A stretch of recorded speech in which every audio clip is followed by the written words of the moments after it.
Hey, thanks for joining us today on the Daily Drive. I'm Mike Breaux, and honored to have you with us.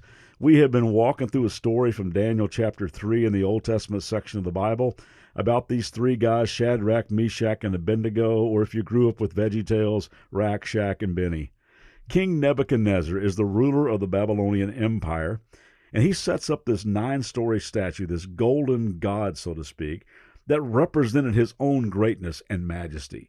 And then he commands everybody, every day when the music starts at a certain time, you got to stop what you're doing and you got to bow down and worship. If you don't, you will die.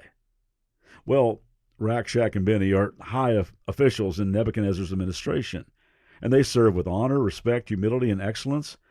But bowing to a so-called God, when they know Yahweh, the real God, that's where they draw the line. And they don't make a show about it. They're not obnoxious about it. They just don't go with the flow and do what everybody else does and bow down. And as they stood up, they stood out and got in deep, deep trouble. Let's pick up verse 13 in Daniel chapter 3. Then Nebuchadnezzar flew into a rage and ordered Shadrach, Meshach, and Abednego to be brought before him. When they were brought in, Nebuchadnezzar said to them, "Is it true, Shadrach, Meshach, and Abednego, that you refuse to serve my gods or to worship the gold statue I've set up? I will give you one more chance." I think the king is probably thinking, maybe they didn't hear the announcement. Maybe they were in a meeting. They didn't get the memo. I might need to give them the benefit of the doubt because these are three of my best, some of the most valuable members of my administration. I got to give them at least another shot. So he says, "If you bow down and worship the statue I've made, when you hear the sound of the musical instruments, all will be well. We'll forget all about it. But if you refuse, you will be thrown immediately into the blazing furnace. And let me ask you, what God will be able to rescue you from my power then?" In other words, he's saying, there is no God greater than me. I mean, dude is an egomaniac piece of work. Verse 16, they replied, "O Nebuchadnezzar, we do not need to defend ourselves before you. If we are thrown into the blazing furnace, the God whom we serve is able to save us. He will rescue us from your power, your majesty. But even if he doesn't, your majesty can be sure that we will never serve your gods or worship the gold statue you've set up." I love how they stand before the king with total confidence. And did you notice how respectfully they address him as your majesty? It's like they're saying, we're not trying to be difficult here. We're not trying to be rebellious. You know our character. You know how well we've served you. But, sir, we just can't do this. You see, we love God, and we drew a line in our heart long before we ever landed here in Babylon, that we were going to consistently and authentically serve him.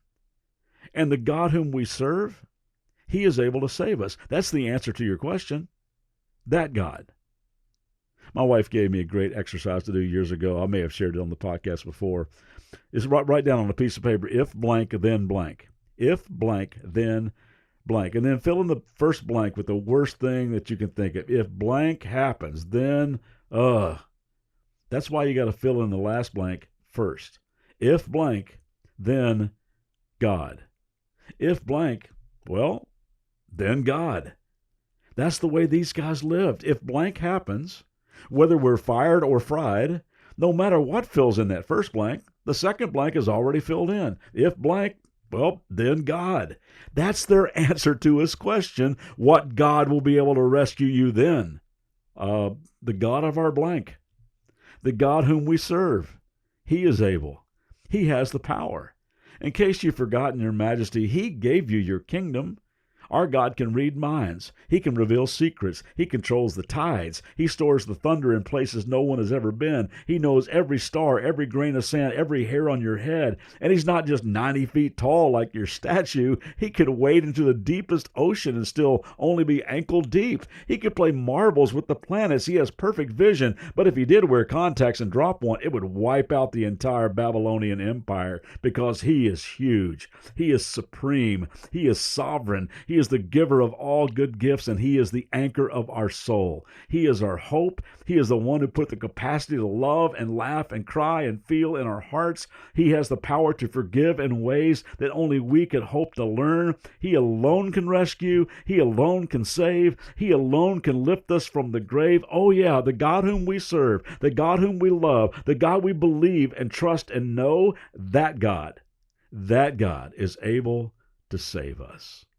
And I just pray that today you would walk courageously and humbly with that God. He is still able to save. Hope you have a great day. We'll see you back here tomorrow.